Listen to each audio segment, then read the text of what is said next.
Muito boa noite. Que a paz do Mestre Jesus esteja conosco e nós, imersos nessa harmonia, dessa casa de luz e oração que nos recebe. Então, como sempre fazemos a nossa praxe nos trabalhos espíritas de iniciarmos por uma prece, enquanto o pessoal está chegando aí nessa noite quente.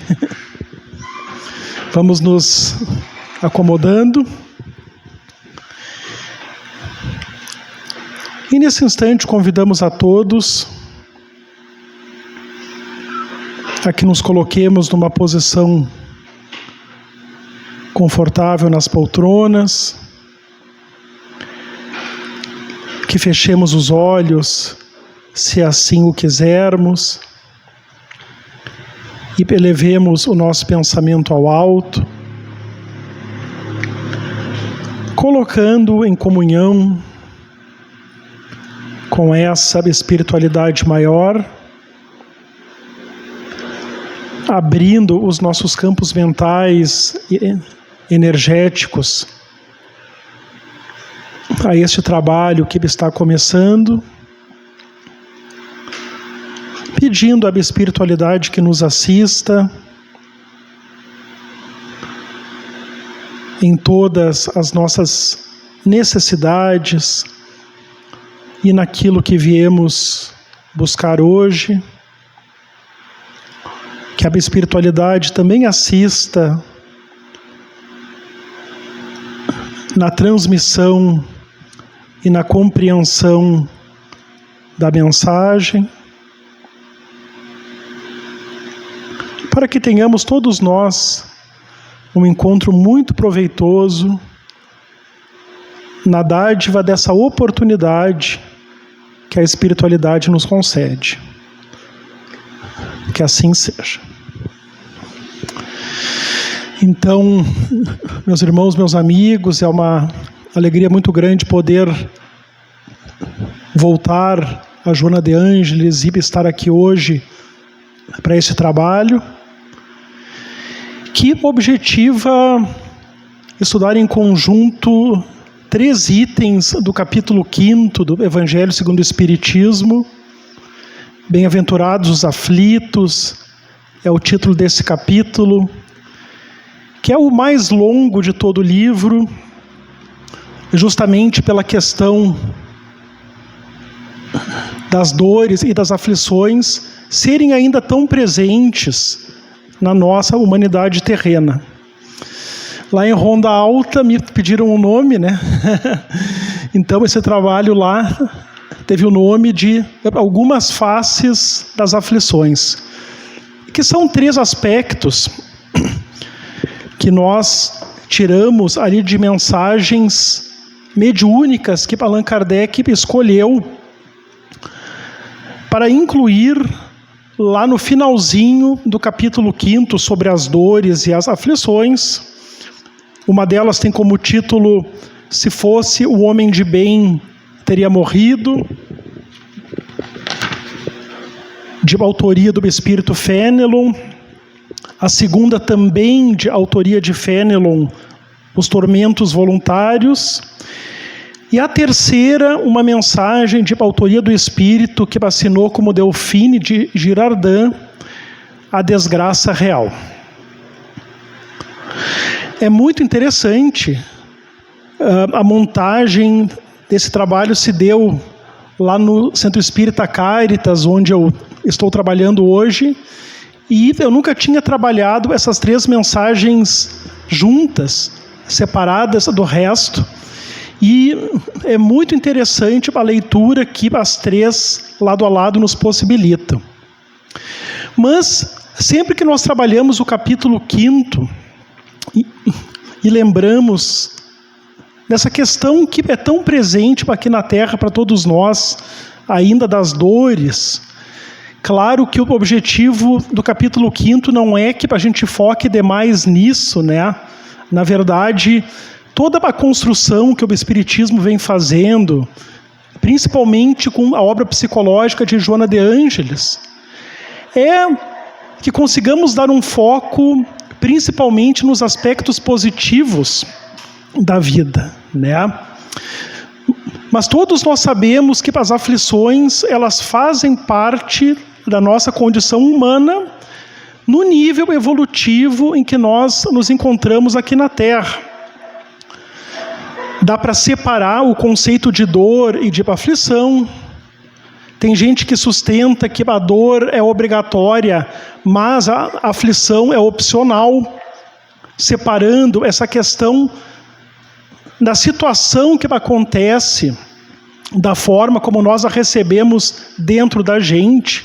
Isso também é uma leitura interessante. Mas o caso é que essas situações que causam dor, sejam a dor física, seja a dor moral, elas são muito presentes ainda na nossa condição evolutiva. E todo mundo que está aqui sabe, por experiência própria, né? Desde os que estão há pouco tempo aqui na Terra nessa encarnação, até principalmente nós que já vamos contando as décadas de encarnação aqui na Terra. E o ponto fundamental, nós nunca podemos trabalhar um tópico do capítulo 5 sem chegar na norma geral, lá que Kardec incluiu no comecinho do capítulo 5, num texto chamado A Justiça das Aflições. É muito interessante, né? O que é a justiça das aflições? É esse princípio de que todas as aflições e todas as dores que as pessoas têm e passam aqui na Terra são justas. Por que são justas? É um raciocínio filosófico, né? Todos nós aqui temos a nossa fé em Deus, mas ao mesmo tempo nenhum de nós aqui tem uma compreensão plena do que é Deus. Esses tempos eu escutei a expressão de que nós somos mosquitos espirituais para entender Deus. Em outras palavras, nós não temos evolução suficiente ainda para alcançarmos a compreensão completa do que é Deus. Nos falta muita caminhada, muita evolução, muito crescimento, que nós vamos galgando nas várias reencarnações, né? Se fosse só uma aqui na Terra, seria impossível chegar lá, nesse nível de compreensão tão amplo, para compreendermos de forma plena e profunda o que é Deus. Sempre lembrando que Kardec pergunta, lá na questão número 1 do Livro dos Espíritos, o que é Deus e não quem é Deus? Porque se perguntasse quem é Deus, a própria pergunta já estaria pressupondo que seria uma pessoa, e nem isso, né? Nós temos condições de saber. E os Espíritos superiores responderam que Deus é a inteligência suprema, a causa primeira de todas as coisas do universo, né? Então, se Deus é soberanamente justo e bom, em outras palavras, se Ele é o ser com mais justiça e mais bondade que o espírito humano pode conceber, e Deus é soberanamente justo e bom, isso tem que estar claro para a gente. Ele é ou não é? Né? E essa é uma das características que o pensamento humano já conseguiu deduzir que Deus necessariamente é. Porque se Ele não fosse soberanamente justo e bom, se Ele não fosse único, se Ele não fosse onipotente, se Ele não fosse imaterial, enfim, são 6 características que o pensamento humano já conseguiu deduzir que Deus necessariamente tem que ter. Se Ele não tivesse uma dessas características, Ele já não seria Deus, e Deus seria outro e não Ele, né? Então Ele é o ser com mais justiça e mais bondade que o espírito humano pode conceber. E se Ele, que é tudo isso, permite que eu tenha uma dor, qual é a consequência lógica? Que essa dor que eu tenho é justa e é boa porque Ele está permitindo.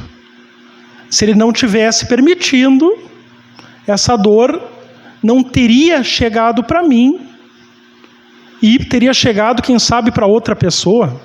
Então, é um raciocínio lógico muito importante desse princípio geral da justiça das aflições. Só que esse princípio geral, e aqui entra a pessoa que trabalha na área jurídica, né? Como nenhum outro princípio, ele pode ser interpretado sozinho. Porque se nós interpretarmos a justiça das aflições sozinha, aqui que isso pode nos conduzir à indiferença frente ao sofrimento de outras pessoas, porque afinal, se veio para Ele, é justo, Deus está permitindo, Ele que se vire com a sua dor. Será que é por aí? Isso lembra uma dita anedota espírita, daquelas que o Chico Xavier contava e gostava muito, né? Chico era uma pessoa de muito bom humor. Na verdade, não sei se essa história espírita é uma história contada pelo Chico ou não, mas muitos de vocês certamente já ouviram. Que é uma história de uma cidade muito pequena que tinha na sua praça central uma igreja católica, uma igreja evangélica e um centro espírita. E essa cidade estava passando por uma situação que muitas cidades hoje estão passando, que é essa situação de muita pobreza, de pessoas em situação de rua, pessoas pedindo, etc. E na praça dessa cidadezinha tinha algumas pessoas, algumas famílias nessa situação. Então, em certa hora da noite, terminou a missa católica e saíram duas senhoras, viram essa situação, pessoas inclusive com fome, e foram lá e atenderam, fizeram a parte delas. E conta-se que logo em seguida, uns 15, 20 minutos depois, terminou o culto evangélico. E desse culto saiu um casal, viu também essas pessoas ali em situação de necessidade, e o que eles fizeram? Foram e atenderam. Então, termina a atividade do centro espírita, que é um pouco mais demorada, tem palestra, passe, né? Então, quando termina o passe, saem duas senhoras que estavam lá no centro espírita, olham a situação dessas pessoas e cochicham entre elas. E o que será que não fizeram na outra encarnação para merecer isso? E viram as costas e vão embora sem atender, né? Então, o que essa história, né, de tom engraçado, jocoso, quer demonstrar? Que é o exagero de interpretar essa norma da justiça das aflições. E se uma aflição, uma dor é justa e boa, será que nós temos isso presente para nós? O que significa uma situação aflitiva ser justa e boa? Como Deus é? Justa é no sentido de que nós não estamos passando por aquilo, ou qualquer pessoa está passando pelo que está passando porque Deus quer, mas sim por escolha dela. De que maneira que se dá essa escolha? Por duas formas, né? Como o próprio Espiritismo define o nosso planeta Terra no seu momento evolutivo de mundo de provas e expiações. Então, provas e expiações são as duas formas pelas quais as pessoas encarnadas na Terra escolhem passar por certas situações, né? As provas é bem como a palavra diz aqui na Terra, a prova do colégio, a prova da faculdade, né? São situações escolhidas pelas pessoas quando planejam a sua reencarnação, de passar por essas situações para verificar se realmente aprenderam lições de valores espirituais, sempre ligados às qualidades morais, né? O amor, a caridade, a paciência, a tolerância, a compreensão, a empatia, tudo isso são qualidades, né? Que nós estamos granjeando enquanto espíritos e que nós reencarnamos para passar por situações que nos coloquem à prova esses aprendizados para ver se realmente nós os conquistamos. Isso são as provas. E as chamadas expiações, e essa é uma palavra que dá para modernizar, né? Dá para trocar a palavra expiação, essa palavra cinzenta, lá da época de Kardec, pela palavra consequência, que tem um sentido muito mais verdadeiro, né? Então, as expiações ou consequências são consequências de escolhas lá do passado. E se vem na forma de dor e de sofrimento, nós temos aí a lei de causa e efeito a explicar para nós a vivência das consequências dessas escolhas erradas lá do passado. Então, a justiça das aflições, a justiça das dores está nisso aí. E se Deus é soberanamente justo e bom, por que uma dor e uma aflição pode ser boa? Será que nós já paramos para pensar sobre isso? Por que ela pode ser boa? Porque ela sempre vem para o nosso crescimento. Então, o que me interessa para nós numa situação dessas? Será que me interessa o porquê? O que causou? Ou interessa para nós o para quê? O que ela veio nos ensinar? Né? Então, é no para quê que está aí a bondade de Deus.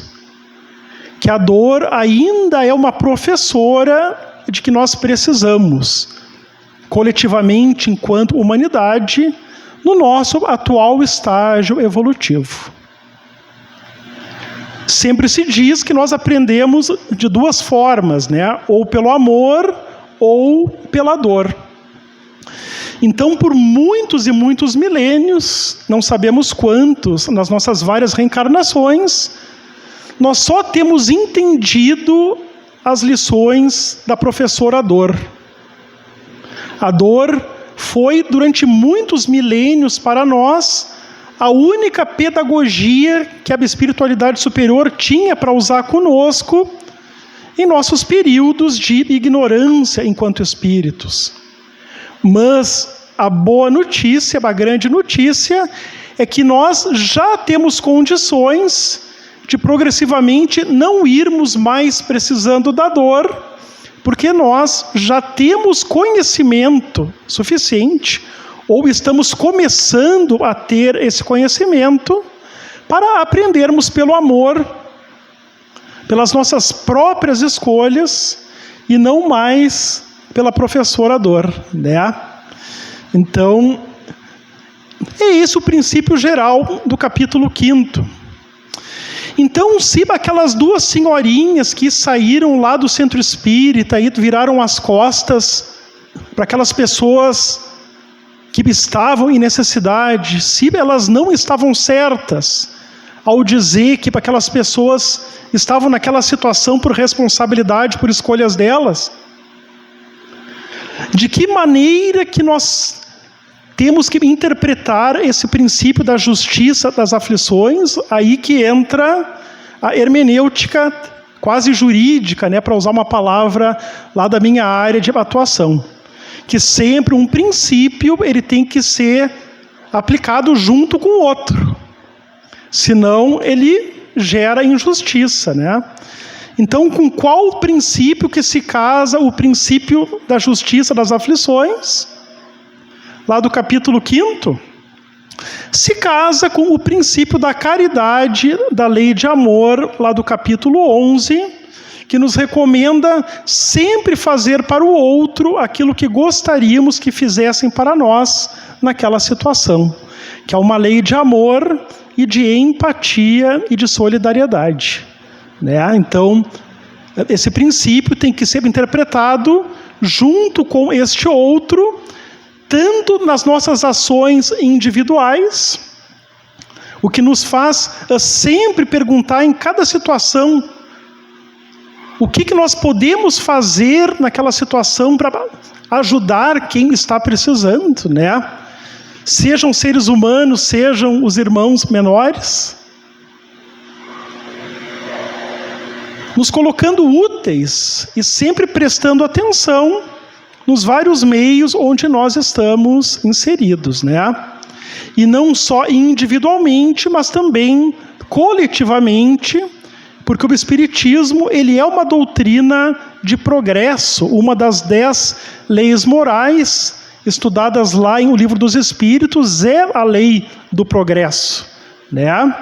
Então, também por essa lei de amor e de caridade, nós espíritas precisamos nos juntar nos movimentos de progresso aqui no mundo, né?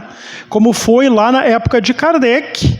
É bem interessante, o Livro dos Espíritos, essa edição que nós usamos hoje, ela é do ano de 1860, né? E no ano de 1860, ainda estava em curso a chamada Segunda Revolução Industrial, nos chamados países desenvolvidos, Estados Unidos, Inglaterra, França, Alemanha, né? Estava começando todo esse movimento. E nesse movimento, ainda nós tínhamos situações de famílias, crianças com 5 anos, pessoas idosas com mais de 70, pais, filhos, avós, que nessas primeiras fábricas que foram criadas, tinham que trabalhar às vezes 14, 16 horas por dia por um salário de fome e sem um dia de folga na semana, né? E o Livro dos Espíritos, pelo menos 3 décadas antes, lá dos eventos de 1º de maio, na cidade de Chicago, nos Estados Unidos, que foi o pontapé inicial para que surgissem os direitos humanos trabalhistas, já décadas antes, no estudo da lei de progresso e da lei do trabalho, o Espiritismo já propugnava e defendia as condições justas e humanas no equilíbrio entre o trabalho e o repouso e da construção de uma sociedade fraterna, né? Então, também nisso, a lei de amor e de caridade nos convida ao movimento coletivo de crescimento do globo. Mas a gente, não que goste muito da introdução do capítulo 5º, né? Porque o capítulo 5º, ele tem como título Bem-aventurados aflitos, né? Então, não é algo que a gente, enfim, deva gostar muito, mas os ensinamentos que estão ali, esses princípios gerais, são muito interessantes. Então, quais essas facetas das dores e das aflições que a gente quis trazer muito rapidamente aqui para estudarmos em conjunto, nessa provocação lá do José, espírito protetor do Cáritas, a gente brinca, chama ele assim, é o nosso coordenador lá do doutrinário. Então, se fosse um homem de bem, teria morrido, disse o espírito Fénelon. Será que essa é uma frase que um espírita pode dizer? Se fosse um homem de bem, teria morrido, quando nós vemos o malfeitor escapar da morte. É uma reflexão interessante, né? Mas eu, como espírita, já disse essa frase. E não foi nem muito longe daqui, foi no Fórum de Sarandi. O ano, mais ou menos, 2006, eu trabalhava aqui.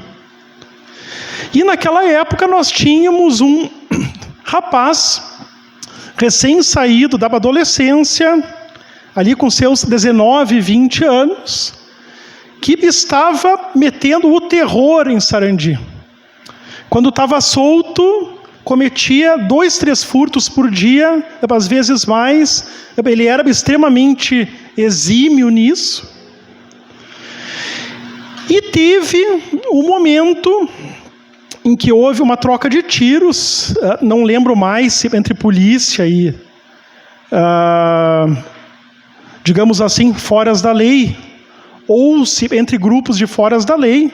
Lembro o local, esse tiroteio foi na Vila Esperança, e o nosso rapaz tomou 6 tiros, nada menos que 6 tiros. E na época, né, eu já trabalhava aqui, já tinha lido muita coisa, enfim, mas o que eu vou contar mostra para vocês o quanto me faltava ler e refletir. Ele tomou 6 tiros e na semana seguinte nós tínhamos uma audiência com ele. E eu tive certeza, não, essa audiência vai ser cancelada. Como é que o rapaz levou 6 tiros hoje, numa quinta-feira, e na terça que vem vai estar na audiência? E não chegou nenhuma comunicação de cancelamento. Peguei e fui para o fórum. Cheguei lá, estava ele, bem sorridente na audiência. E o que o João Paulo pensou? Se fosse o homem de bem, teria morrido. Foi isso que eu pensei, né? Uma confissão pública eu faço aqui. Mas aí eu me lembrei que eu já tinha lido, mas tem uma mensagem sobre isso lá no Evangelho segundo o Espiritismo. Cheguei em casa e fui ler. Pelo menos eu fiz isso, né? Me mostrando o quanto eu estava errado nessa constatação, né? O que diz aqui o Espírito Fenelon? Aqui diria-se um prisioneiro que cumpriu a pena a ele aplicada fosse conservado na prisão, ao mesmo tempo em que se desse liberdade a uma pessoa que não tivesse direito a essa liberdade? Ficais sabendo que a verdadeira liberdade para o espírito consiste no rompimento dos laços que o prendem ao corpo e que, enquanto vos achardes na terra, estáis em cativeiro. Então, aqui 2 lições, né? Claro que Fenelon compara a nossa situação de espíritos encarnados a prisioneiros, porque de um certo ponto de vista, o nosso corpo físico pesado como sujeito a doenças, a dores. Por isso, esse capítulo 5º tão longo, ele é uma prisão para o espírito, sob certo ponto de vista. Também, sob esse certo ponto de vista, o mundo físico, com tantos sofrimentos, tantas dores, ele é uma prisão. Claro que a série psicológica da Joana de Ângeles e vários escritos posteriores vieram trazer outros pontos de vista para essa questão, né? No sentido de que todos nós, na maioria absoluta do tempo, estamos bem, sem dores. Vejam a bênção que é todo mundo que está aqui dos encarnados, ter entrado aqui pelas próprias pernas caminhando, tendo saúde, né? Mas, sob certo ponto de vista, o corpo físico é uma prisão e a Terra também né? Tem um pouquinho desse aspecto. Mas a grande questão que Fenelon quer nos ensinar é que, enquanto nós estamos encarnados na Terra, nós temos chance de aprender, nós temos chance de rever posicionamento, rever postura, mudar hábitos, mudar pontos de vista, e que, portanto, se nós precisamos disso, eu sou um que chego a pensar que eu teria que viver 100 anos aqui na Terra para conseguir aprender um pouquinho de tanto que eu vejo que falta ainda para mim. E dá para a gente dizer que um princípio semelhante é para todos nós que estamos aqui. Nos falta muito, e o acesso a um centro espírita, o acesso à doutrina espírita é uma oportunidade maravilhosa para a gente conseguir fazer essas mudanças de curso. Então, se para nós é assim, Que dirá para esse rapaz que tomou 6 tiros lá pelo ano de 2006, 2007? Até eu fiquei curioso de saber se ele ainda estava entre nós, mas eu não me lembro do nome dele, lembro só do primeiro nome, né?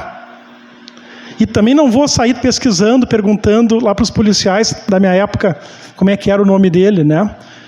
Mas quanto mais tempo ele tiver de ficar na Terra, mais oportunidades ele vai ter de rever os pontos de vista. E é por isso que da boca de um espírita não pode sair essa frase: bandido bom é bandido morto. Bandido bom é bandido vivo e regenerado. Lá em Passo Fundo, somos vários os espíritas trabalhando numa obra chamada APAC, que é uma obra com um método humanizado de cumprimento de pena, né? Nós espíritas somos, no mínimo, 40% dos voluntários, eu acho, né? Talvez até mais nessa obra, né? E também, da boca de um espírita, não pode sair essa frase que saiu da minha lá naquela audiência, nesses longínquos, quase 15 anos atrás, né? A outra mensagem, que casada com essa, também de Fenelon, é muito interessante, é essa dos tormentos voluntários. O que são tormentos voluntários, meus amigos? É uma coisa muito louca, sobre certo ponto de vista. Tormentos voluntários são dores que as pessoas escolhem ter. É ou não é uma coisa muito louca a pessoa escolher passar por dores? Então esse é o assunto dessa mensagem de Fenelon, lá no item 23 do capítulo 5º. Então só algumas palavrinhas, e é muito interessante como isso é atual. Vejam o que Fenelon coloca para nós. Haverá maiores dores, maiores sofrimentos do que os que são decorrentes da inveja e do ciúme. Para o invejoso e o ciumento não há repouso. Estão perpetuamente com febre. O que eles não têm e os outros têm lhes causa insônia. Dão-lhes vertigens os sucessos dos rivais. Toda emulação, toda vida para eles se resume em eclipsar, ou seja, diminuir os que lhe estão próximos. Toda a alegria em excitar nos que são semelhantes a eles essa insensatez da raiva e do ciúme que os devora. Então é muito interessante, porque tu fica pensando lá na época de Kardec, o que tinha que acontecer para alguém ficar com inveja da carruagem do ano de uma pessoa lá de Paris. Tinha que parar na janela e ter a coincidência do sujeito passar com a sua carruagem modelo 1861. Para o sujeito ver aquilo e ter inveja. E hoje, o que precisa para quem é insensato ter inveja da vida dos outros? O que precisa? Disso aqui, né? Então é por isso que tem uma questão, né? Eu brinquei ali no início que tormentos voluntários é uma coisa muito louca, né? Nessa expressão popular, mas tem toda uma linha científica que vem sendo desenvolvida, pelo menos desde o ano de 2010, lá na psicologia da URGS, em Porto Alegre, na época estudando o fenômeno do Facebook, desse conceito que a pesquisadora chamou de a espiral da inveja. O que é isso? Isso que na época nem tinha no Instagram, onde as pessoas às vezes fazem uma encenação de uma foto perfeita de felicidade para esconder dramas por trás daquilo, né? Mas a pessoa incauta que pega o Instagram, vê a fotografia da foto perfeita e pensa, como que esse sujeito pode ter uma vida perfeita? Sempre comendo em restaurantes bons, sempre viajando, sempre mostrando bens novos, carros, casas e tudo mais, e eu nessa vida tão infeliz. E isso vai gerando uma espiral da inveja e do ciúme, né? Isso é algo que vem sendo estudado e tratado já como uma questão de saúde pública, problema de saúde mental coletiva, né? Então é por isso que a mensagem de Fénelon é tão atual e nos recomenda um estudo dela e uma profunda reflexão para que a gente pare de optar pela inveja e pelo ciúme que nos causam tanta dor e tanto sofrimento, e são tormentos voluntários, porque são tormentos que nós mesmos escolhemos, né? Então é muito atual e muito importante essa reflexão. E por fim, para terminar, apenas algumas reflexões sobre a desgraça real, que em outras edições o Evangelho é traduzida como a infelicidade real do espírito Delphine de Girardin. Essa também é muito interessante, ela tem dessas frases assim clássicas, né, que muito bem poderiam estar escritas nas paredes dos centros espíritas, né? Então tem um parágrafo dela que sempre me marcou muito, que é quando ela diz assim: vou revelar para vocês a infelicidade sob uma nova forma, sob a forma bela e florida que acolheis e desejais com todas as forças de vossas almas iludidas. Aqui que é forte, ó.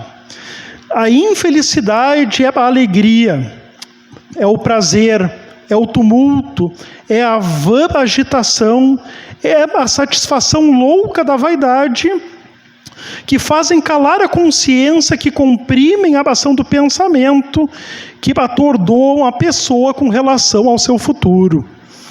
A infelicidade é o ópio do esquecimento que ardentemente procurais conseguir. Isso é forte.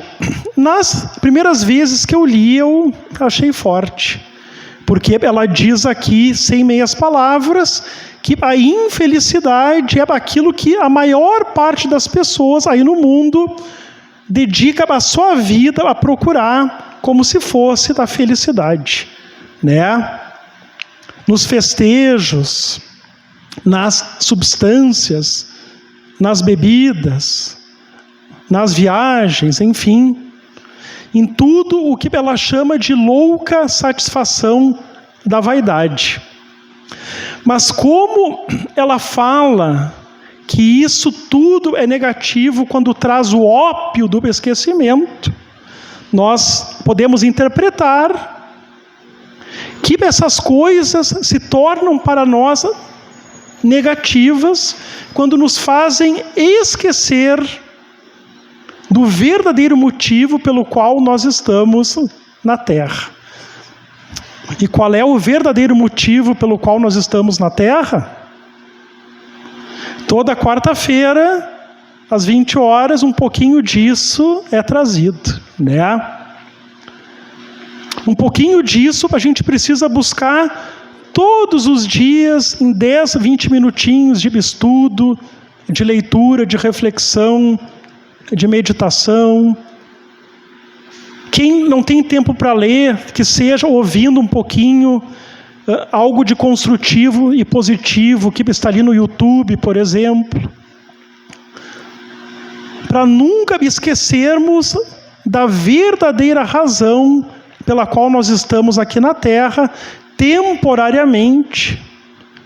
A nossa verdadeira casa é o mundo espiritual, não é aqui. E que interpretemos sim essa mensagem Também, junto com outra, fica aqui o tema de casa, se chama O Homem no Mundo, lá do capítulo 17, que nos ensina como conviver de forma sadia com as coisas aqui no mundo, com os prazeres que a nossa condição humana nos permite. O Espiritismo jamais quer proibir nada, não quer pregar uma vida monástica. Essa mensagem nos diz que sim, podemos viver os prazeres, mas sempre colocando em primeiro lugar, nos recordando o porquê e o para que nós estamos temporariamente ocupando esse corpo físico aqui na Terra. Então, o tempo passa muito rápido, né? São 3 lindas mensagens para serem estudadas em conjunto. Então, fica aqui o nosso tema de casa, a sugestão, são bem curtinhas, né? De leitura, para não deixar toda essa reflexão desse momento cair no vácuo, né?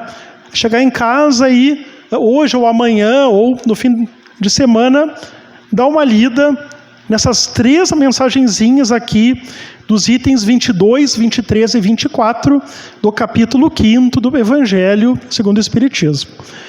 Muito obrigado, né? Muito feliz de estar aqui, graças às férias, né?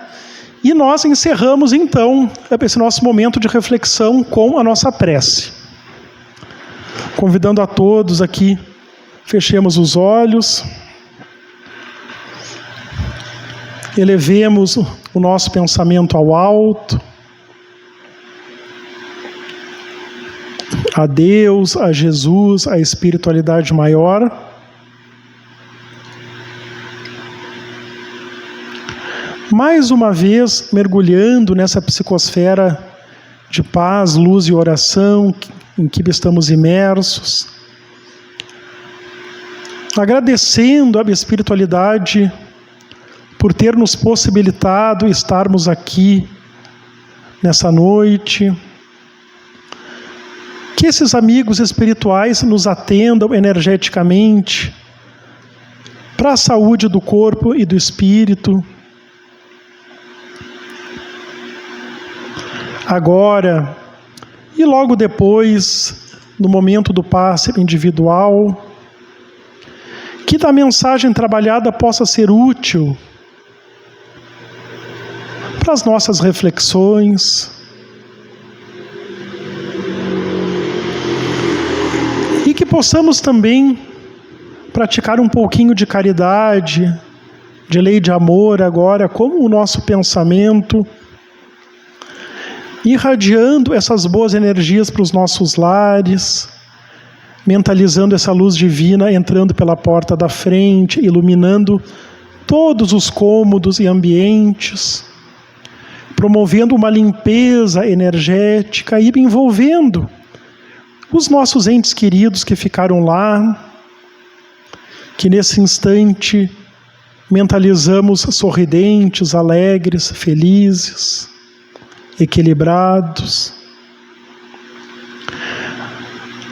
Da mesma maneira, irradiemos aos nossos ambientes de trabalho, onde passamos as horas úteis do dia, seja um trabalho profissional, seja um trabalho no lar.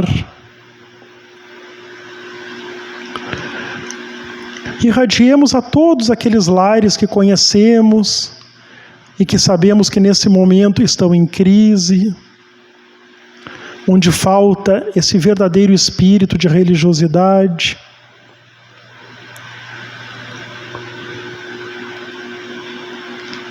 Irradiemos a todas as pessoas que conhecemos e que passam pela prova da doença física em seus lares ou nos hospitais, numa irradiação muito especial e muito amorosa ao nosso hospital comunitário de Sarandi. Irradiemos a todos os desencarnados, as pessoas que amamos e que já fizeram a viagem de volta para a pátria espiritual.